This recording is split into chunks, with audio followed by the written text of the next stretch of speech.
নানান দেশে নানান ভাষা, বিনা স্বদেশী ভাষা মেটেকে আসা।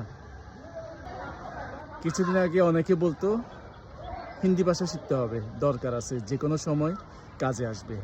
কারণ বাংলাদেশ যদি পরাধীন হয়ে যায় তাহলে আমাকে হিন্দি ভাষা শিখতে হবে, আর হিন্দি ভাষা না জানলে তাহলে আমার কোনো ঠাঁই নাই, বাংলা ভাষা দিয়ে কোনো কাজ নাই।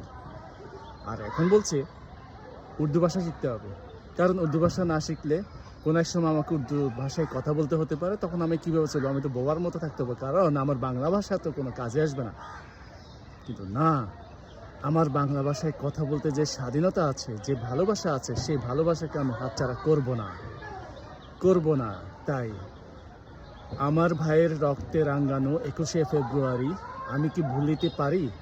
তাই সালাম, জব্বার, রফিক, বরকত যারা শহীদ হয়েছেন তাদের রক্তের বিনিময়ে আমরা পেয়েছি এই আমরা এই বাংলা ভাষাকে ধরে আঁকড়ে থাকতে চাই।